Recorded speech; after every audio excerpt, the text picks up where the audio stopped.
Welcome to Rethinking Economics, our newest series part of the Henry George School podcast. Rethinking Economics is all about questioning the core foundations of economics.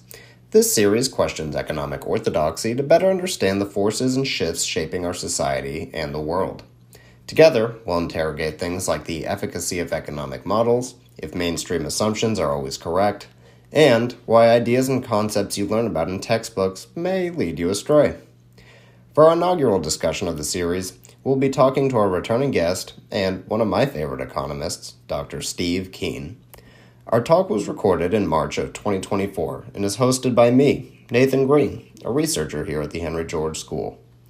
Many people, including myself, don't fully understand monetary theory or monetary economics. Admittedly, it's quite confusing. There are a lot of dynamics at play, from banks to households, money, and central banks, just to name a few. If you ever learned the terms money multiplier, monetary base, or reserve requirement ratio, but aren't really sure what it means or how they impact the economy, you're not alone. Dr. Keene is an expert on the dynamics of monetary policy and macroeconomics. We'll explore his critiques of the efficient market hypothesis to his more recent analysis of debt dynamics and financial instability. Together, we talked about the shortcomings of conventional economic thinking and why it's so damaging not just to the economy, but the planet as well. By questioning fundamental assumptions, he invites us to reconsider our approach to economic policy and reshape our vision of a more equitable and sustainable future. At a time when the world is largely ignoring calls to abandon fossil fuels and the green transition feels painstakingly slow, his ideas and critiques feel more important now than ever. Dr. Keene received his bachelor's degree from the University of Sydney and went on to complete his master's and Ph.D. in economics and economic history from the University of New South Wales. He is the author of several books on economics, of which the two most famous are Debunking Economics and The New Economics, a Manifesto. Both critique conventional economic theory. We were even lucky enough to hear about his upcoming book, Rebuilding Economics from the Top Down. Dr. Keene is taught at the University of Western Sydney and Kingston University in London. He is currently leading the development of a software package called Minsky, a dynamics-based visualization tool for macroeconomic modeling. We hope you enjoy this talk, and please make sure to check back on our page every week for a brand new episode.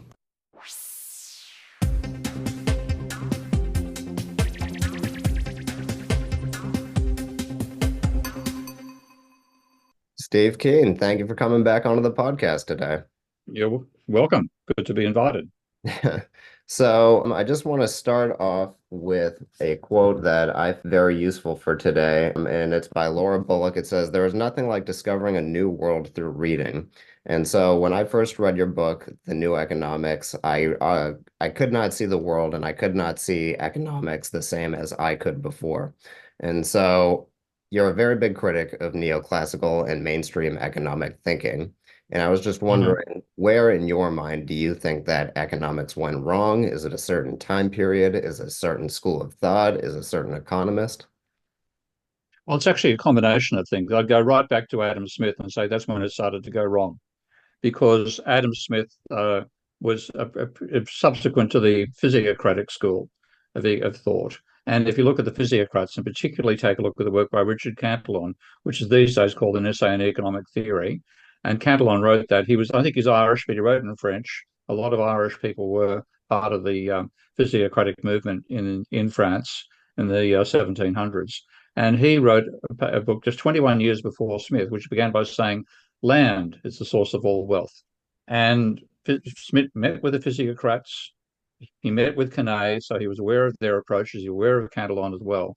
And his opening chapter says labor is the source of all wealth. Now, I think that conversion was a huge problem, because when you start from land, what you're really saying, and this is how you can easily interpret the physiocratic logic, is that free energy coming in from the sun is the source of all wealth. We wouldn't exist without the sun. The sun grants what they call the free gift of nature to what they call the husbandman, the person working the farm. And there's a wonderful phrase in not in Cantillon but in Turgot, where Turgot says at one stage, he sells what he does not buy. Now that is really the foundation of being able to produce a surplus over your own inputs in capitalism and in any social system. You're getting free energy, and you then turn that into useful products, and the energy you put in is much less than the energy you get back from the free gift of the sun. And that's the ultimate source of wealth. Now, we lost that courtesy of Smith. First of all, we got all the arguments about the division of labor and so on. Then we got the neoclassicals coming back and saying, no, it's not labor is the source of wealth, though increasing utility is the source of wealth. And they attributed both to labor and capital. And then had the Marxists making the case, making the argument that labor is exploited to produce wealth.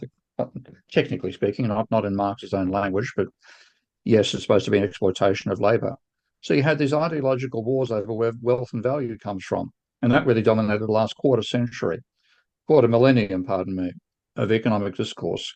But the ultimate thermodynamic realism is that we can't exist without exploiting energy. We didn't create energy. We find it in concentrated forms on the planet, and exploiting that is what enables us to have the human civilization that gives us a level of energy consumption and effectively wealth well above that of the animal background. But it really begins with Smith by making that mistake. And you really can't criticize him in that sense because it wasn't so obvious back then that the black stuff they were putting inside furnaces in Scotland was also came from the land effectively. That's basically, we now regard coal as sort of preserved sunlight from millions of years ago. That awareness wasn't there with Smith at the time. The word energy didn't even exist in the English language until 1806 or 9, I think. But that era led to a whole series of ideological debates and criticisms and fights, which were all pointless. Ultimately, energy is the only source of value. So I blame Smith in the initial situation, but then my real opprobrium is reserved for neoclassical economists, because when the ideology was first developed into a sort of philosophy of economics, which is in the 1870s, again, that was too early to realize there were intellectual problems with trying to build your whole analysis starting from a subjective foundation. But that was established by later neoclassicals. So they found Walras' general equilibrium would never reach equilibrium because of what's called the Braun-Frobenius theorem in mathematics about the properties of a matrix that just ruled out the possibility of equilibrium applying. And that was actually manifest in how computable general equilibrium models actually behaved. You then get the Ramsey growth model, which again finds an unstable equilibrium in the distant future. All these things are saying, look, equilibrium is unstable. You can't get there. And they basically did everything they could to hide that result, not just from the rest of the world, but fundamentally from themselves. So what you've got now really is a self-reproducing cult of the neoclassical economics. And yet at the same time, because it's a cult everybody treats as being the dominant economic explanation of reality, we take their ideas seriously. And fundamentally, they're no more right about the nature of the economy than atomic astronomers write about the nature of the solar system. Hmm. Yeah, no, it was fascinating to me how you mentioned how mainstream economists don't take money into account, which I always thought was Yeah, mind-blowing. A lot of people think economics is, in part at least, the study of how money works. And so to think that yeah. they don't take money into their analysis, it just confounds me a little bit. It is confounding. I mean, and this is the thing, as you say, if you ask a person who hasn't done an economics degree or economics at school, what is economics about? Oh, it's about money. That's what neoclassical economists have done, have developed a set of explanations as to why money doesn't matter. They treat money as what they call a veil over barter, and they see capitalism fundamentally as a barter system. And they believe there's nothing lost by ignoring the money system, nothing fundamental, which couldn't be further from the truth when you live in the world in which banks create money. And yet, then how do they manage to avoid that reality? They have a model they call loanable funds, where they basically see banks as being intermediaries between savers and borrowers, never asking where the money comes from in the first place. And they use a model of money creation, which says it's all caused by the government. The government creates base money, the government sets the required reserve ratio, and therefore the money multiplier creates money. All of this is wrong. And it's wrong in both in terms of a technical description of how banks operate, and it's wrong in double entry bookkeeping. But they continue pumping it out there because it means they can maintain their paradigm. And could you explain a little bit to our listeners what double entry bookkeeping is? Yeah, I mean, this is something I learned myself the hard way by writing a software package that enables it. This is Minsky. Okay, so double entry bookkeeping is the way that starting in about the 1500s, Italian merchants developed a way of accurately tracking financial transactions. So the idea with double entry is you write every transaction twice on one line when you're recording it. Uh, once, and it would often be a case you change an asset and you change a liability at the same time. But the basic story is that assets minus liabilities equals equity. So what your financial claims are on other people, minus what other people's financial claims on you, is your financial equity. That basic rule. So therefore, that means that if you put a transaction together, the rule of double entries, you must make two entries on each line. Okay, and the rule of the asset minus liabilities minus equity, that sum must equal zero. Okay? Now, when you do that, you get an easy way to keep track of financial transactions. I call it the world's first graphical user interface, because once you've set it up, the logic helps you work out the structure of your finances. So if you have, for example, like let's say you were selling iPhones. If I bought an iPhone off you, then my assets, my financial assets, the money would go down. Okay. Your financial assets would go up by precisely as much. So the sum of that row was zero. Okay. Now I come out of it with a physical object, which is a non-financial asset. That's another division as well. But when you're looking at financial assets, the sum of all financial assets is zero because each financial asset is a financial liability for somebody else. So that's the insight which I got out of a combination of different factors. Wynne Godley, I was working with Wynne Godley when I first came up with the idea of what became Minsky. Uh, Augusto Graziani, who's a brilliant Italian, what they call circuit theorist, and he explained that when you look at money in the modern world, money is, if you try to explain the role of money, okay, he argued that money is a promise to pay the third party. So money is not commodity. It's not an object, as a lot of people tend to think it is. It's a promise to pay the third party. So if I buy something off you, buy a bank transfer, I transfer the bank's liability to me, to you, okay, and you accept that transfer as being reason to give me the iPhone. So what you have is a transactions are triangular. It's a buyer, a seller, and a bank that caused the transaction, and it's one commodity being exchanged for a price. Whereas the neoclassical model is no bank, two people, two commodities, and they've got to work out a relative exchange rate. That's the vision that they've based themselves on.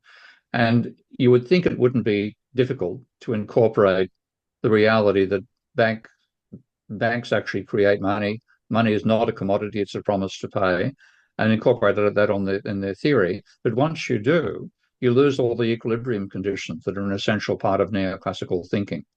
And that's why they resist it so strongly. So we've had a century of non-orthodox economists like Schumpeter, Irving Fisher, even one of the research director for the New York Federal Reserve, Alan Holmes, Basil Moore, Hyman Minsky, all saying that banks create money. It's a very simple process. And the neoclassicals continue ignoring it. Even though they're ignoring not just the critics like myself, they're ignoring the Bank of England and they're ignoring the Bundesbank, who both have said, look, that model of lendable funds is false. But they persist with it because if they took it seriously, the whole equilibrium structure of their thinking would fall apart. And so have any of those banks that you mentioned, like the Bundesbank or the Bank of England, have they tried to implement or think of a new model? No, well, you're not going to try to, if you're administering the financial system, you're not going to try to change it. Hmm. So, but like fundamentally, they're saying, look, the way that banks work is they create money by what a bank license is a license to create money. Now, people often think a bank license is a license to accept deposits, okay? And that's the vision a lot of people have about banks. Banks, they can open deposit accounts. Non-banks can't have deposit accounts. So when you walk into a bank with $100 in cash and you give that to the teller, this is talking ancient history, of course, because the tellers virtually don't exist anymore. But you hand the teller $100, the teller puts that in a tray, which goes into the bank's vault. So that money is now an asset of the bank in its vault, and it's what we call reserve accounts. And at the same time, they write a number on your deposit card saying, we owe you $100. And that debt the bank has towards you is credit-based money. And people then think, well, the bank then goes and lends the $100, hangs on to $10 and lends out 90, et cetera, et cetera. And what happens is the bank lends out 90, somebody else gets the cash, they go to another bank, they put the $90 on the teller's tray, the teller puts that in the vault, the bank authority then hangs on to $9 and lends out 81, et cetera, et cetera. And ultimately you get $900 worth of loans being created out of that deposit. That's what people think happens. The way to slap that in the face straight away as a model is say, when's the last time you got a bank loan which was in cash? Because that model only works if banks actually lend out cash. Right. You simply can't make it work unless what you take away from the bank as a loan is either cash or a negotiable instrument like a bank check. Now, what we actually do is we get a bank loan. The bank says, okay, we like that idea. You can buy that house in Shropshire for £500,000. We're going to put £500,000 in your account by typing the number 500,000, onto a computer keyboard. And at the same time, that records you owe us £500,000. So the bank creates money by increasing its liabilities, your deposit account, and increasing its assets, your loan to the bank at the same time. And that's all there is to money creation. It's incredibly simple, very straightforward. But neoclassical economists cannot bring that on board without collapsing their whole theory of macroeconomics. So, one of your criticisms of mainstream economics is that it only takes human beings into account, or at least human society. I was wondering if you could talk to me about why mainstream economics fails to take into account other species or the environment. And you mentioned in your book this idea of the three complex systems and how they're not necessarily complex just because they're complicated, but it's their interaction. Can you tell me a little bit more about that? Okay, well, I'll talk about the complex system first and then ignoring the biophysical world after that. So complex systems are not complicated. This is one of the mistakes which economists made. They thought, well, when you mean by a complex system, you mean with lots of parts, lots of interactions. In fact, a complex system can have as little as three parts, because what you have to have is three parts with nonlinear interactions between the two. So if you have three variables and three parameters, let's say you're talking about the location of a drop of water on the stove. And so your three parameters are the X location, like horizontally across the stove, the Y location, vertically back through the stove, and the heat difference between the hot plate and the air immediately above it. Those are three variables. I have three constants to describe it. That actually gives you Lorenz's model of fluid dynamic turbulence. The system is nonlinear, unstable, will never settle down. And that is common for virtually all systems have nonlinear interactions, and you get complex system dynamic coming out of it. If you think about in terms of, like if you had a very simple model of capitalism and just worried about capitalists and workers, well, workers get two things. They get employed and they get a wage. Now, the wage times labor is two variables multiplied together, which is nonlinear.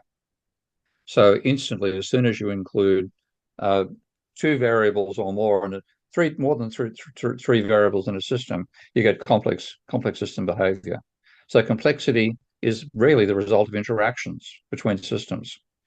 And as for why the neoclassicals ignore the physical world, they didn't have to do this, but it's how they developed. By ignoring energy, starting right back with Smith, it wasn't even in the discussion field of Marxists or neoclassical economists at any point. They simply production was generated using labor and capital. Now, Marxists say labor is the source of all value. Post-Keynesian economists, like which I come from, talk about machinery producing output in a sort of what they call capital to output ratio, but no explanation of where they came from. And the neoclassicals talk about labor and capital together producing the output using what they call a Cobb-Douglas production function. That in none of those systems do you have energy or raw materials as inputs. Hmm. And that's been a huge weakness with quite a number of economists over time have tried to solve this problem. How do you bring energy in a realistic sense into an economic model? And if you look at what the neoclassicals did, they said, well, we have labor as what they call a factor of production, capital as a factor of production, and they said energy as a third factor of production. And that's how they do it. So labor times capital times energy raised to exponents that mean if you double all inputs, you double outputs. That's how they've handled it. But that is unsatisfactory in so many ways. The key one for me was that it implied that you could put workers and machinery and energy inside a factory and you would get output. So you have workers and a machine and a lightning bolt or a bomb strike, and that's supposed to produce output. Energy is something which mobilizes humans and machines. So my little insight to work out how to bring in properly was labor without energy is a corpse. Capital without energy is a sculpture. Hmm. So labor and both need energy as inputs, otherwise they can't perform work. And then what you see workers being is converting energy in the raw form into useful energy. Okay? So that's why you can't just put a bomb inside a factory and get output. It's got to be contained and controlled by machinery and workers. So that gives you a physical realism, which neoclassical economics lacks and never embraces. A large part of it being because they explain the distribution of income on the basis of your alleged contribution to production. So they say labor gets its marginal product, capital gets its marginal product, they think energy gets its marginal product, and that's all based on the income share. So workers get roughly, say, 60% of GDP, 65%, let's say. Capitalists get 30%, leaving out the energy sector. The energy sector is 5%. So in their logic, they then say, well, energy contributes 5% of any change and output. Labor contributes 65%, and machinery contributes 30%. And it's bollocks because it's treating them as independent when in fact energy is absolutely essential. And it's treating everything as an equilibrium system when really everything about income distribution comes down to power struggles. And energy is, you can't produce the thing without energy. It's imagine hop in your car and try to start it with no petrol or no battery. That's so we're totally blinded to its role. And neoclassicals really want to bring it down to labor versus capital in terms of income distribution and treat capitalism as a meritocracy. Once you include energy in there, so we're actually exploiting free resources. The free not in the sense you don't pay anything for them, but free in the sense that you didn't make them. Energy just happens to be in the, oil in the ground, coal, sunshine coming down on a photovoltaic cell. So it's what you don't pay for that is the source of profit. Now that, and in a sense, is both realistic and completely antithetical to the neoclassical idea that that the income is determined by your contribution to production. Yeah, so it's interesting how you mentioned the exploitation of energy. I'm currently pursuing my master's degree and I'm doing it in international development. I kind of I wanted to study something outside of economics. And so right now Mm, I'm taking a course on extractives. That's what they call it. It's all about how we extract raw materials from the earth and how we mm, exploit it, as you said. And kind of a lot about mainstream economics is thinking how if we have these big energy projects, it's good because it'll create jobs and it's a source of production, which will then pay people and will also be another source of wealth. But it's just fascinating to see how wrong that can be. Just because when you look around a lot of these places, A, the environment is just completely destroyed around it, but B, yeah. a lot of the workers really don't benefit all that much. They're exploited quite a bit. They're paid basically a sustenance wage so that they can feed themselves, and that's about it. But it's just Mm. ultimately not really a source of wealth for anybody but the owners of the factory. Yeah, and this is power relations and relative bargaining power, an essential part of where money and wealth come from. Well, not money for itself, but control over money comes from. So you have to think in those terms. Whereas the neoclassical mindset just shuts that out completely, and everybody's maximizing utility, including workers in those shitty mines, dying to stay alive because of the working conditions and the damage done to the environment. Right, right.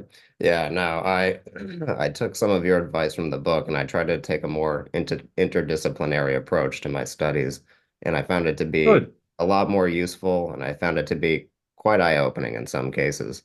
No, it's a Um, good choice. I mean, I wish I'd learned more engineering when I was at university, for example. said you studied psychology, correct? Yeah, which is a bit of a waste of time. I mean, the back in the days when behaviorism, which is rather it's like neoclassical psychology in that sense, was still dominant. And the only, I mean, it was a waste of time studying most of what I learned there. But the interesting thing was that a few psychologists were good friends when I was an academic, and behaviorism died. Behaviorism is the idea that you have a stimulus and a response to the stimulus, and it said you can't hypothesize a black box. It's stimulus and response. What you could see, observe in both cases, you can't hypothesize any non-observable event. And I finally walked out of a lecture in second year when it was explained to me by the lecturer at the time that to explain why the rat continues moving down the maze, you have to hypothesize what they call an RGSG mechanism to enable the mouse to continue walking. And you got to be kidding. Anyway, behaviorism died, and I asked this one of my psychology professor's friends, why did it die? And he said, well, because it made predictions about people when you're playing a piano, for example. You hit the stimulus only when you hear the sound you created on the keyboard coming back to your ears, and then your response is to hit the next note and so on. And they said when we knew the biophysical question about how fast do the brain respond, how fast do the nerve signals get down, we simply couldn't explain how somebody manages to play a piano. So behaviorism is a concept about stimulus and response and leaving out what's happening up here. And all that was just became pointless. So it's died. Whereas in neoclassical economics, the same shit, and that's all it is, continues to dominate how people think and people are taught. It was quite puzzling to me just because in the very first economics course I took in high school, one of the principles or foundations behind all of these ideas or theories was that people are rational, which seemed just kind of absurd to me because people can be somewhat rational sometimes, but humans are just profoundly irrational creatures. That stuck out to me right away. Do you think there's any value in some of the contributions from behavioral economics, or do you think that isn't helpful either? Not particularly. I mean, the thing, the way neoclassicals define behavioural, if I actually told you what their definition was without using the word rational, so I described what is actually supposed to happen. And I can find a quote. I'll see if I can find it on my computer if we take a bit of a break. Just going to read this out to you, and this is the definition of rational behaviour, because this is what's called the Ramsey growth model, which is an essential part of neoclassical macroeconomics. Okay. Current consumption cannot be determined independently of the expected entire future evolution of the economy. Okay? Consumption and saving depend upon the expectation of the future path of wages and interest rates, given the presumption of rational expectations, and this is here in the form of perfect foresight. Okay? So rational expectations means you can see the future. The household's expectations are identical to the predictions that can be made from the model. In fact, economic agents are in some sense in the same situation as the outside analysts, which I mean the economy. They too have to think through the entire dynamics of the economy, including the mutual dependence between expectations and actual evolution, in order to form their rational expectations. That's not rational. They're saying the only person that's rational is Nostradamus or Jesus or Muhammad, whoever you want to choose as your God. It's a ludicrous definition of rational. But this is a side effect of them trying to handle the future and uncertainty. Okay. Because they wanted to say, well, you make a rational decision about, what to do about the future. But you can only be rational about the future if you know what's going to happen. Right. Now, they were willing to stick with that. So look, it's reasonable to say that people try to do stuff which they see as being in their own interests, but that can also include their perception of their role as a part of a group. But to handle the fact you make a rational decision to buy an apple. Okay, you've got an income now, you're feeling hungry, it's easy to do that sort of stuff. When you try to bring in investment or decisions about the future, Right. then there's no longer, you don't know what's going to happen. Okay, I've made decisions about my finances which are catastrophically wrong, and if I go back and reverse them, I would. I can't. You don't know what's going to happen in the future. Uncertainty rules. So to handle uncertainty, they assume that uncertainty is the same as randomness. Okay. That is completely wrong. But that's what they've done to hang on to the concept of rational behavior. Yeah, if only we all had a crystal ball, we would all be so much better off. Yeah. Yeah. I mean, if you look at their stuff is just full of crystal ball nonsense. I mean, people would know what's called the efficient markets hypothesis. Okay. You've heard of that? Yep. Okay. That was put forward in the 1960s. Could you briefly explain what the efficient market hypothesis is? It basically says that share prices reflect people's expectations of future returns on shares. Okay. So it's basically saying, when nobody's speculating, we're all working out what is the reasonable expected return, and that's so basically pricing is a sensible decision by the individual to balance risk against return, and the extent to which you'll go for higher returns, you must also accept higher risk. Okay, so the linear relationship between risk and return. Now that theory was dominant in the 1960s, took over finance, became the whole area of the theory of finance. And one of the main people promulgating it was a guy called Eugene Fama. And it was pushing and saying, look, it's actually first and second order accurate with respect to the data. He was a PhD student at the time. He really made his name out of supporting and championing the efficient markets hypothesis. And then as time goes on, data started to look somewhat contradictory. But in 2004, he published this paper called The Capital Asset Pricing Model, Theory and Evidence. And I want to quote the key passage here. Sharp, who's the person who first came up with the idea, and Linter added two key assumptions to identify a portfolio that must be mean variance efficient, there was efficient allocation between risk and return. The first assumption is complete agreement. Given market clearing prices at assets at time t minus 1, investors agree on the joint distribution of asset returns from t minus 1 to t. In other words, we all agree on the variability and the average return for all shares. He said, and then this is the punchline. And this distribution is the true one. That is, it is the distribution from which the returns we use to test the model are drawn. Unpacking it, we all agree about what standard deviation and return and returns will be for all shares, and we're correct. Okay, that give you pig's ass, but that's the sort of shit that they dress up in fancy language. It basically means we're going to assume we know how to price stock prices by assuming people can predict the future. Now, if they actually said it bluntly, you'd say, you're a lunatic, we're not going to bother listening to you anymore. But because it's packaged in language that sounds somewhat sensible and uses words like rational and equilibrium and efficiency and so on and so forth, people got fooled by it. But it's transparent nonsense. So I know another one of your criticisms is that the mathematical models that a lot of mainstream economists use are incorrect. They use, correct me if I'm wrong, but they use differential equations. No, they tend to use algebraic equations or they use difference equations.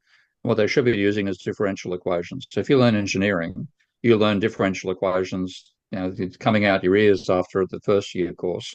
And the whole idea is processes that change over time. And you'll know there's an equilibrium for most systems you look at, but you never expect it to be an equilibrium. It's going to be out of equilibrium, and what you're going to try to control is the dynamics of it out of equilibrium behavior. They are so wedded to the concept of equilibrium that they squeeze all the models into equilibrium, even when the models themselves are mathematically unstable. So the model that is the underlying mathematics of the modern macroeconomic models is called Ramsey's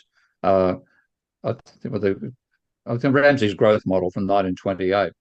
And that has an unstable equilibrium. Okay? The future point to which you're supposed to be converging is mathematically unstable. What they then presume is, well, we're all rational, using the word as incapable of predicting the future. There's only one path that'll take you to that point because it's a saddle. So like imagine on a horse's saddle, if you drop a ball bearing or a tennis ball on a horse's saddle, it can maybe run up and down the spine, but it's 99.99% likely to fall off the edges, okay? Well, they presume we can all work out where that saddle is and drop the ball so it stays on the ridge and doesn't fall over the edges, okay? That's rational behavior. So we can work out what this future point is. And we jump from where we're currently consuming, which is not on that, in line with the horse's saddle. We jump to that point whenever the saddle changes location. We calculate where the saddle now is and move there. And it's incredibly complicated mathematics and full of garbage at the same time because it presumes, again, the capacity to predict the future. Now, any sensible mathematical modeler, and that's most engineers are sensible. I'm sorry, I'm not going to design my plane on the probability that you can predict the future of the weather as you fly through a cloud system. It's got to be adaptive, and economists instead work with optimization and equilibrium concepts, which should make their work a laughing stock with any serious mathematical modeler. And so if we were to embrace differential equations, or if we were to embrace system dynamics or the multi-agent modeling like you propose, what are some of the benefits of that, and what are some of the differences between system dynamics and what some of the tools economists currently use? Well, the basic advantage is it's realistic because you don't presume equilibrium. You don't think you're going to necessarily reach there. If you find a system has an unstable equilibrium, bang, it has an unstable equilibrium. And then you then look at the behavior of the system throughout the entire phase space rather than just looking at the equilibrium point. So that gives you a chance to handle equilibrium and non-equilibrium systems. And in the real world, there's about zero equilibrium systems and virtually an infinite number of unstable ones. So it lets you capture the real world. And it's much easier to build a system dynamics model than it is to build a neoclassical model where you force equilibrium at every step along the way. So that's the main advantage. It just gives you a chance to be realistic, to model capitalism as a dynamic system, which it is, out of equilibrium, changing all the time. That's the nature of the system, and that's one large reason why system dynamics was developed. If you go back to the father of system dynamics is J. Forrester, an engineer in MIT in the early post-war period. He was the engineer who designed the servo mechanism, mechanical systems, to enable gun turrets to shoot accurately in American ships during the Second World War. If you imagine a gun turret, you're trying to point at a German ship somewhere or a Japanese ship, Mhm. and you point at it, you've got the trajectory worked out, then you go down to a wave. You don't want the cannon to move down because you're going to shoot the water, not the ship. So you had to have servo mechanisms that took feedback from the yaw and pitch of the boat to maintain a stable platform. So what you aim for is where the thing actually went. So that was servo mechanisms and feedback systems with actual physical components to them. And then in the 1950s, you had the development of the computer, and he started looking at this as a software approach as well. And he decided to take a look at economic research in the mid 1950s. And he was simply horrified by how bad the modeling framework was back then.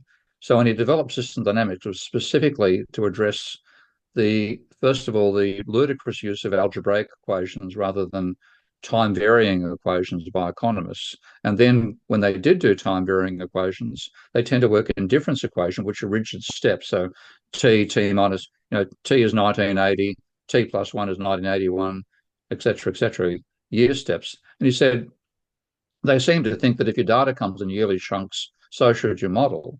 But no, you've got to be able to fit, your model's got to be able to fit like a smooth function through the data points you collect. So if you've got data every 1 year, you should be able to fit at least a dozen points between each step and preferably more than that. So you've got to have dynamic methods as well. So he designed all that stuff. He invented a whole class of software, and economists have been rejecting it because it gets away from their belief in equilibrium. Hmm. So it's just capable of modeling real systems and actually modeling the feedbacks. This is the major factor. Economists believe that equilibrium determines feedbacks. Once you're in equilibrium, all the feedbacks have been exhausted. Thing is, in the real world, most systems of interest have unstable equilibria. They'll never be in the equilibrium position. So you've got to be able to handle the feedbacks that exist out of equilibrium. And their neoclassical economists are incapable of doing that. And if I may play devil's advocate for just a little bit here, Over it, yeah. one criticism of system dynamics is that it can sometimes miss the complex nature of interactions or some of the characters that are within the system. What would your response to that be? Well, basically, you miss it, you put it in later. Okay. You can learn from your data and modify the system. So, for example, I'll give my favorite example here, which is Goodwin's growth cycle model. This is the model. Well, if Goodwin developed a model which is actually based on a verbal model by Marx in this volume 1 of Capital, chapter 25, section 1 or section 3, for those who want to check it up. And Marx talked about a cyclical system where you might start with wages that are higher than capitalists are happy with. Therefore, capitalists invest less. Therefore, unemployment rises. Therefore, workers can't bargain as much. So the wages will fall, which gives capitalists more to invest. So they're happier. So you get a boom and bust cycle coming out of that. And that was the basic cycle that Goodwin invented. But he didn't include the monetary system. And the reason is quite idiosyncratic. He had done his PhD on money between the two world wars. and concluded that money had no real impact, which I think is a mistake. But anyway, having concluded that, he decided not to look at the monetary system, and he actually directly encouraged me not to look at money. Ironically, in the same letter where he told me not to look at the monetary system, he dropped in the anecdote that his grandfather was a banker and an honourable old school banker. And when the repression hit, he repaid all the depositors out of his own funds just shortly before was it Roosevelt guaranteed all bank deposits. And so he basically bankrupted the family to enable him to pay back the depositors. And this has had a profound effect on Richard's life. And he didn't take the anecdote into account. He ignored the role of debt. So I thought, well, you've got to include private debt inside this. So I added private debt as an extra component to the model. And I generated effectively Minsky's financial instability hypothesis. So you can start from an incomplete model, which still has good foundations, and then extend it step by step in terms of um, elaborating the behavior. Then I also included the government sector. And what you have is the government is actually trying to maintain a level of employment and will spend more when the employment rate gets below that and spend less when the employment rate is higher. Then that gives you a system which has got what mathematicians call persistence. So if you have a system without government, you can collapse into a debt deflation. But if you have the government system operating the reverse direction, it can prevent you getting locked into that particular hole. Now that's elaborating the model, starting from which is correct but incomplete. And then you can say, okay, well, let's make it more complete and more complete and more complete. There's a point at which you have to stop, because if you try to fit every last nook and cranny of the system and fit every last perturbation, you're probably going to be overfitting yourself to the current system. So it's important to be parsimonious as well. You don't want your model to be the simulacrum of reality. You want it to capture the qualitative characteristics and give you some sort of qualitative guide. So there's a danger in going too far and making your model too elaborate. But fundamentally, with system dynamics, if you get the causal factors right, but you leave out something important, you can add it in later. Hmm. Okay, that's interesting. I never knew you could do that. So you mentioned debt, which I think is a perfect segue to our next segment. So we are the Henry George School. This is a Henry George podcast, and so of course Henry George focused a lot on land. And right now we're seeing a lot of weakness in the property sector, whether that's commercial or residential. And so to what extent does real estate debt contribute to financial or systemic fragility? Oh, it contributes enormously. And it's actually the role of debt that has to be included as well. The best person on this is a good friend of mine with the crazy name of Richard Vague. He's the least vague person I've ever known. But Richard is an ex-banker, a very successful banker who became a critic of the financial system and is now researching what causes financial bubbles and so on.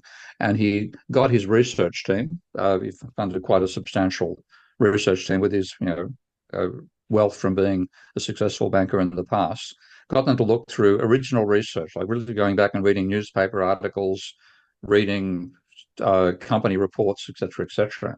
And my understanding of the Great Depression was that that was a stock market bubble. Okay. Now, in fact, looking back, in fact, there was a real estate bubble in I think 1917 to 1922. I'm not sure of the actual dates, but he said, looking across the world's seven major economies over the last 1.5 centuries, they found about 150 financial crises, not one per year, but that was the interesting outcome.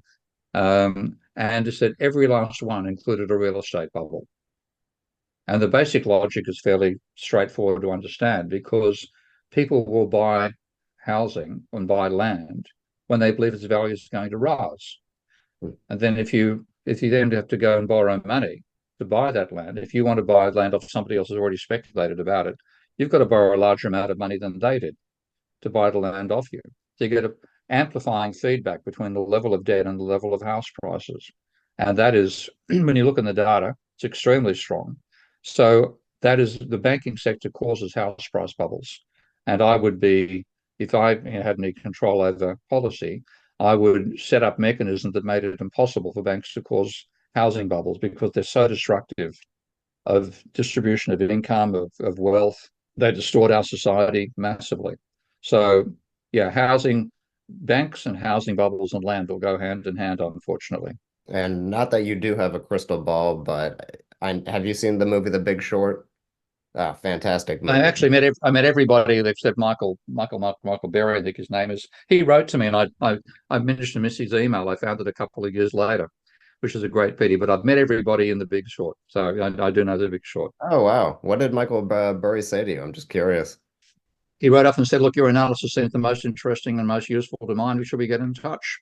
And I thought, oh fuck, I missed it. Literally 2 or 3 later, I don't know how I found it, but it was an email to me when I worked at the University of Western Sydney. So one of those missed opportunities. Did you ever you never got to get in touch with him? I dropped another email, but he didn't reply. So that's life. Well, not that you do have a crystal ball, but are there any kind of weaknesses in the financial or property sector that you see could be a problem in the near future? Well, like the main thing I'm worried about is global warming. Okay. And Hmm. I think that is by far the major issue we face right now. So I think all assets are overvalued because nobody is taking into account the serious disruptions global warming is going to do to human civilization. And that's going to go courtesy of neoclassical economists. Those morons, because they can't see the role of energy in production, and because they believe that they want to see capitalism as being a system which can solve all problems just by changing relative prices. They, starting with William Nordhaus, but there's now about 2,000 of these idiot savants working on climate change, they've completely trivialized the dangers we face. And the finance sector, and people like, what's his name, Stuart Kirk from HSBC, who now writes for the Financial Times, swallowed their bullshit without realizing it was bullshit because they've been inured to it by learning it at university. So all financial assets are massively overvalued because at some point and at some point could be this decade, uh, we'll realize that capitalism, that the damage global warming is going to do to our productive capacity is huge. And all the estimates people have made about future returns are totally wrong. And we're going to get a crash on that basis. The actual remainder of the financial system, China is obviously a problem right now with its, it got out of the global financial crisis by starting a housing bubble. So many economies are dependent upon housing bubbles.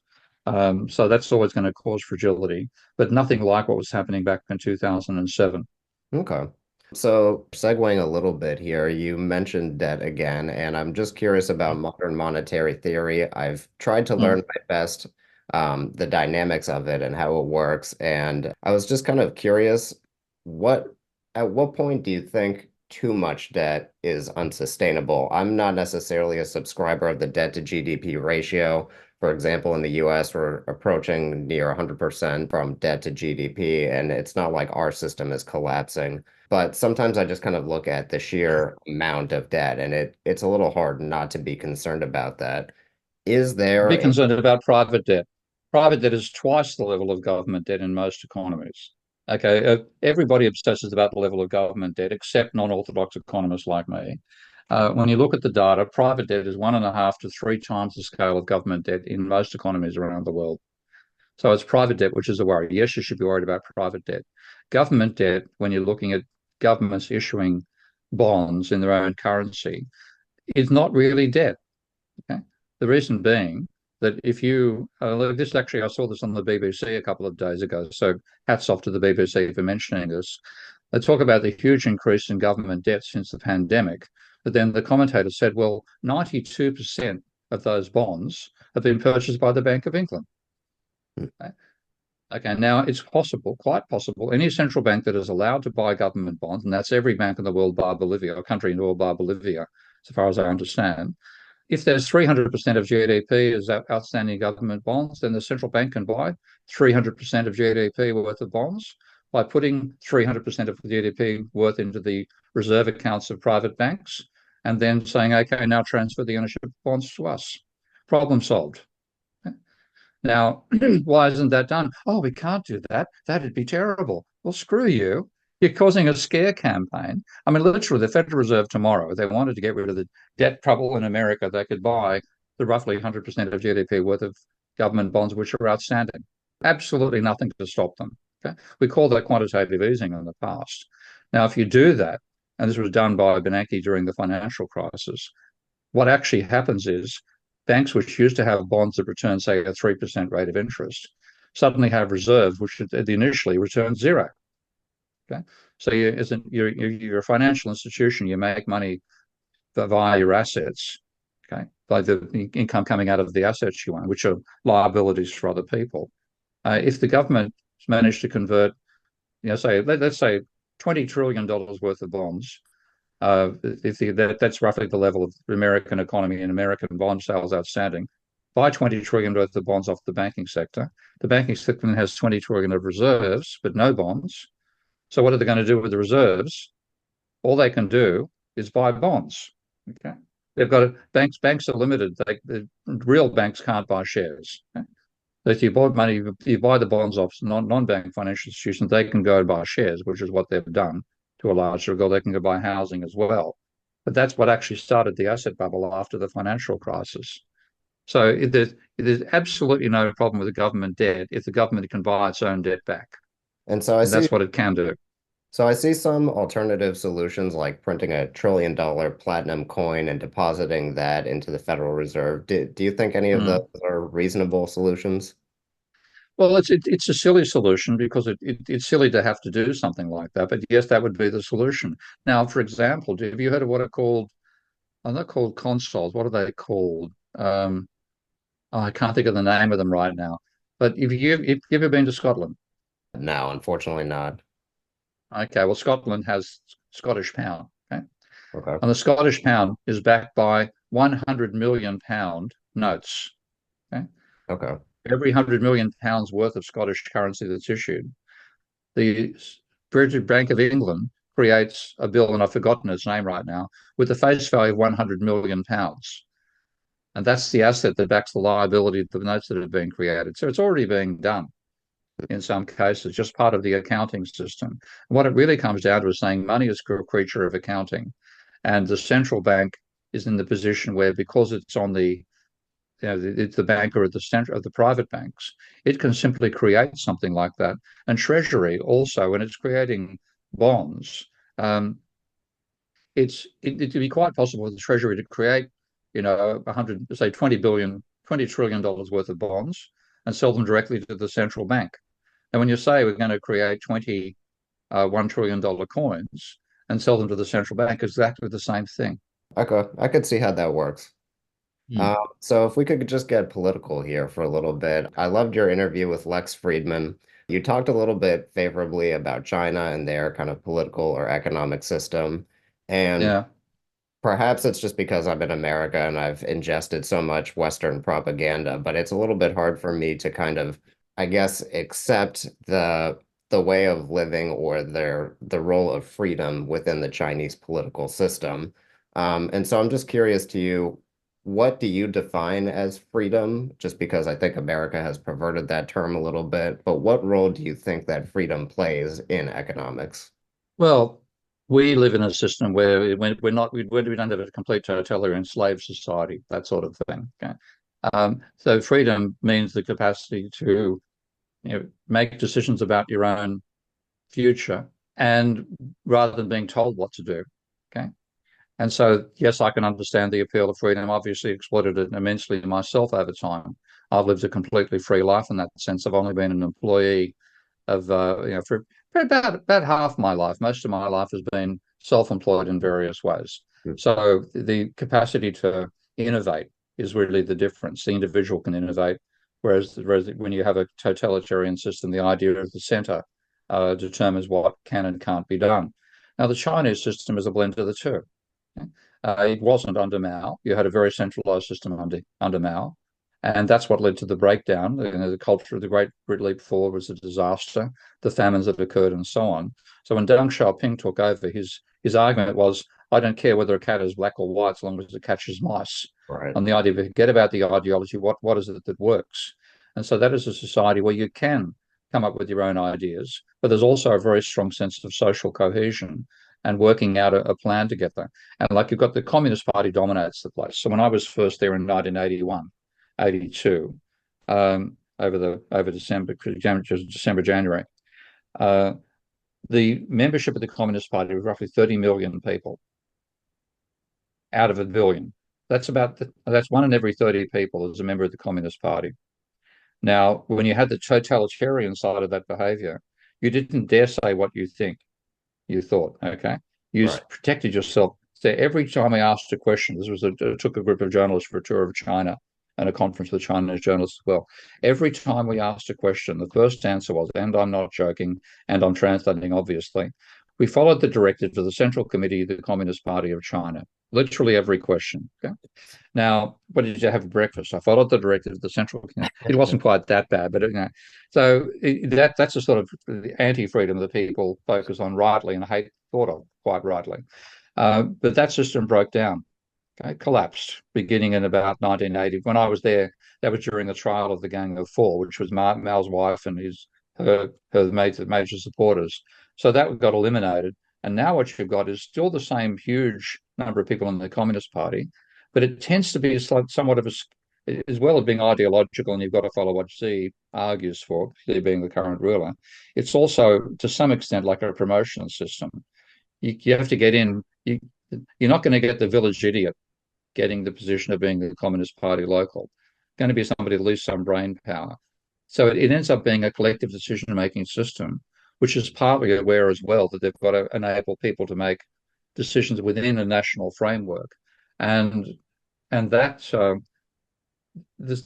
that still means you can innovate within the political system overall. You'll have somebody in the firm who's part of the Communist Party, but they're not telling you what to do anymore in the way they were back under Mao. So it's a collective way of making decisions, with probably more of an authoritarian tend to it than we'd like, but it still does involve capacity to make individual decisions and innovate within that framework. And if you've been to China, No, I haven't. I would love to, though. hop on a plane before it's still possible and go and check the place out. It is mind blowing. And I'm just particularly in my case because I literally saw it in 81, 82 when I looked on the other side of the Bund River in Shanghai.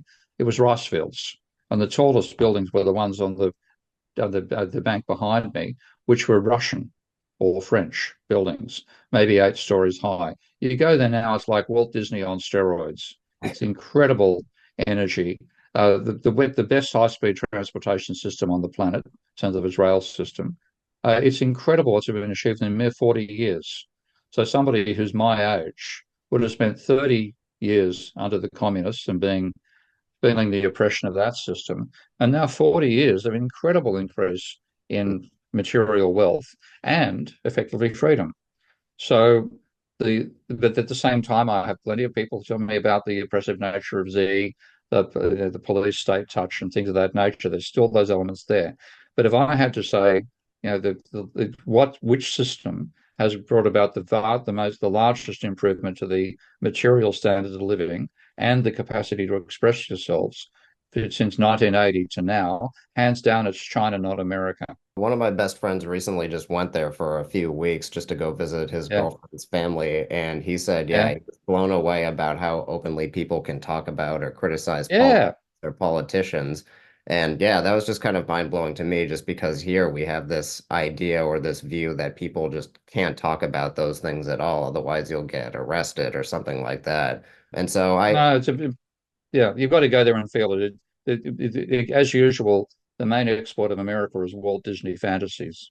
No, I do appreciate how every country has their own political or their own economic Hmm. systems, and it may seem different in some ways, but it doesn't mean one is necessarily better than the other. And so I would love to go see China just to see what it is like and what the way of living is like over there. Do you have any Yeah. concerns over the centralization of both Xi's power, but also the Communist Party within the economy and society? So long as the Communist Party basically sees it as the management system for the society, no, I'm not worried about that side of things. But there's certainly our draconian elements to behaviour, like the power cliques top of the Communist Party and things of that nature are still pretty obscene in what can happen.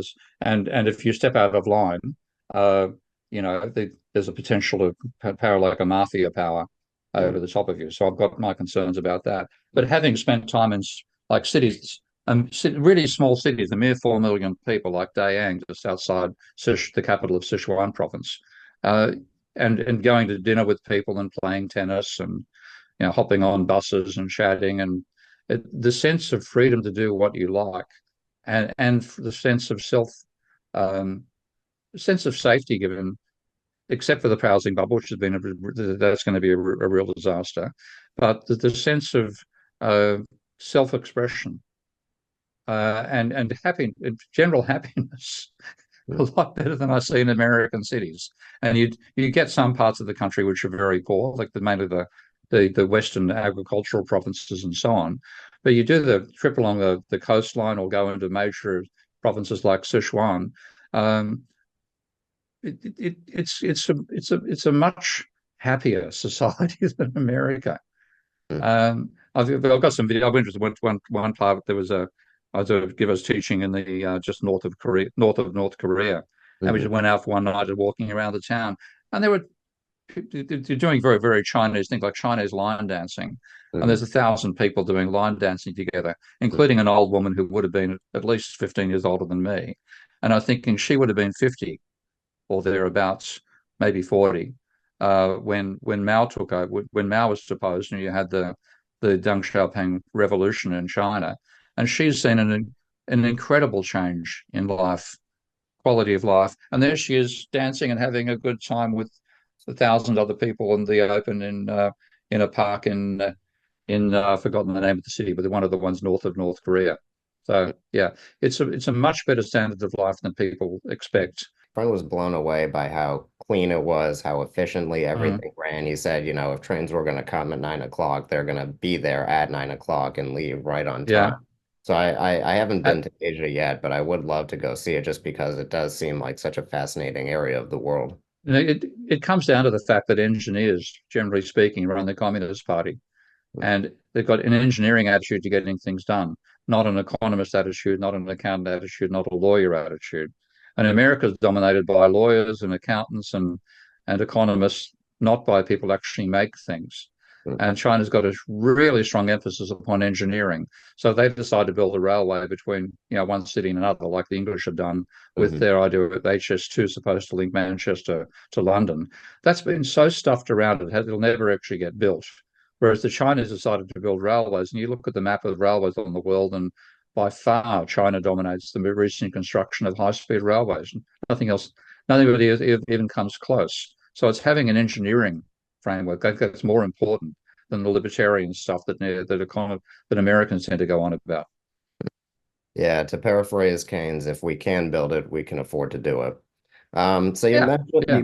you mentioned the role of happiness in China, and if we could just get metaphysical here for a moment, um, I think a lot has been made about happiness and what role that should play within economics or the political economy. And I've seen the World Happiness Report. I often like to look at that. And to me, it makes sense when you look at nations like Scandinavia that are fairly, are not fairly, that are developed. They have a very good way of living, good quality of life and standard of living. But then you Mm. see happiness in some areas that are very impoverished. And it's kind of hard for me to believe that in some of these more impoverished countries, people are happy. And there's this, I don't know if he's an economist. I know he is primarily a philosopher, but Zizek is his name. And he talks a lot Mm. about how happiness shouldn't be the main goal, but it should be the byproduct. You should try and live a meaningful life. Do you think happiness should be the primary goal of No, no, economics? no. I think I do agree with Isaac there because we look about human happiness. Nobody asks about the happiness of animals. Okay, so what we should be trying to do, I think, our main role as an intelligent species is to try to maintain and enhance the capacity of life on this planet. That's our first and foremost. And if we succeed in that, then you get to be very happy because you can enjoy the pleasure of the maintenance of life. Because we've obsessed about human happiness, we've ignored that that's at the expense of other species on the planet, which ultimately be at our own expense.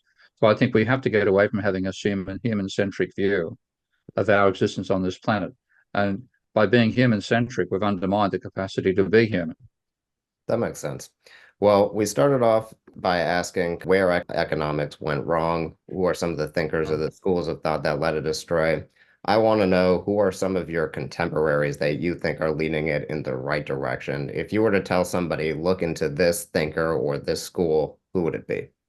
Well, it's actually outside economics, generally speaking. So I'd go for Tom Murphy. Okay, the physicist called Tom Murphy, and you search for him. Search for he has a website called Do the Math, And if you search Tom Murphy, do the math, you'll find he has a free book, which is recently released on the thermodynamic and biological basis of human civilization. And I think that's some of the most important work being done because we've completely overshot the capacity of the planet to support the number of humans we have. And freedom and happiness is going to go out the window in the next 10 to 30 years as we reap the consequences of that. So we have to see ourselves as being part of a planetary system. And Tom, I think, has done some of the best work on that front. I'd recommend Tim Lenton, who's a climate scientist at Exeter University. And Tim has done the best. He actually is the leading person both doing and organising the analysis of tipping points by climate scientists. And we've well and truly tipped.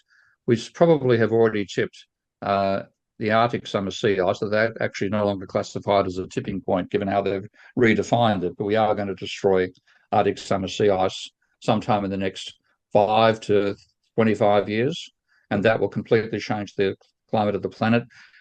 Greenland is almost certainly gone. The West Antarctic is going. All these things are huge changes to the capacity to sustain the planet. And Tim's work is probably the best on looking at those issues. And in terms of economics, look at the post-Keynesian School of Economics. It's far more infantile than it should be. That's because it's a minority of people, and we haven't had enough time to put an alternative paradigm together. But like look at Louis Philippe Rochon, who's a good friend of mine, and Louis Philippe runs the year journal called the Review of Political Economy, and that is a good source in general of a realistic foundation for economic thinking. I'm just curious, just because I've read a lot of his work lately or a lot of his news articles. Are you a fan of Adam Tooze at all? Hmm? Adam Sorry. Tooze? Oh, I see Adam's stuff. Haven't had a chance to read it in detail. Hmm. I see him on the web. I don't mind what I read on Twitter, but the trouble is I don't have time for uh, casual scholarship anymore, unfortunately. I've been two things. I've been writing the new book, a sequel to the New Economics and Manifesto. That this is called Rebuilding Economics from the Top Down. That's what I wrote when I was in Budapest for the last 6 months, and I'm now hoping it'll come out sometime this year, maybe early next year. And I'm building Minsky, and I'm actually now building a commercial software package as well called Ravel. Oh, So I'm wow. working on getting all that done. And then I'm working heavily on climate change because neoclassical economists, starting with William Nordhaus, I think are going to destroy capitalism. Their stupidity about what climate change means that we are financial sector and economists in general and politicians are treating it as something that's going to matter in 2100. It's going to matter in 2025. Okay, and so we have been completely fooled about the dangers we face. So a huge part of my work now is we're alerting people to how unreliable the work of economists has been on climate change and how we have to be preparing really for what I see as a World War II on steroids level of redirection of human energy to reduce the damage we've done and to avoid the worst consequences of that damage over the next 10 to 30 years. Hmm. Well, you'll certainly have your hands full with that then. Yeah, Can I know, unfortunately. could you give us a little bit of a sneak preview about your new book and what it talks about? Well, it's pretty much it's actually the technical version of the New Economics and Manifesto. So like in the New Economics, I argued that you don't need microeconomics to do macro. Okay? In fact, microeconomics is A, wrong. The theory of demand is wrong. The theory of supply is wrong. And B, you can't build a higher level analysis like macro from a lower level like micro anyway. So this is saying you can actually build macroeconomics from macroeconomics itself, turn macro definitions into dynamic statements, put together simple models, you end up with a system dynamics approach that way. And then the role of energy. Well, all that stuff is I did verbally in the new economics. I've done the verbal and the mathematics in uh, rebuilding economics from the top down. So, for example, when you look at, like, I criticize the theory of the supply curve, which you'll find in neoclassical textbooks in the new economics. I've done the mathematics, what actually is the way in which supply is generated by firms in the new book. So it's a technical sequel to the new Economics and Manifesto. And I'm serializing it on my websites, on my blogs. So people can follow me on Patreon or Substack. You'll see the output coming out each week for the next 4 months or so. Okay. Yeah, I heard about it through your Substack, but I'm looking forward to it once it's published as a book. So So, am I. It might take a while. That's why I was being a bit pushy. hey, I mean, that just means it'll be good quality. So, my Hmm. final question that I ask every guest that comes onto the podcast is if it could be big or little, what is one thing about the world you would change? Humans' belief that they're above the other species. And We have to respect life on this planet, and if we see ourselves as the intelligent species, we know, and the other species don't know, that we've got about maybe 300 million years on this planet before the sun expands sufficiently to make it impossible to have life on this planet. So if we're lucky, 3 to 500 million years more of life. There's only been 3 to 500 million years of life so far. We're halfway through life on this planet. So if we seriously believe that we're the intelligent species, we should be trying to get life off the planet and enable it to continue. And respect the life that is here. So we would reserve at least half the planet for non-human activity and make it basically make that much of the planet off limit to humans. And that's if we have to start by respecting life in general, and we haven't done it. I could not agree with that more. Well, I won't take Mm. up any more of your time. Thank you very much for coming back onto the podcast, Dr. Steve Keen. It was great talking to you today. Thanks, Nathan, for the fun. And that's it for this week's episode of the Henry George School podcast. Thank you for listening, and we hope it made you think. If you'd like to learn more about our research and policy tools, check out hgsss.org. That's hgsss.org. If you'd like to listen to our content as soon as it's published, subscribe to our show. If you like the show, please leave us a rating, review, or even share it with a friend. It goes a long way.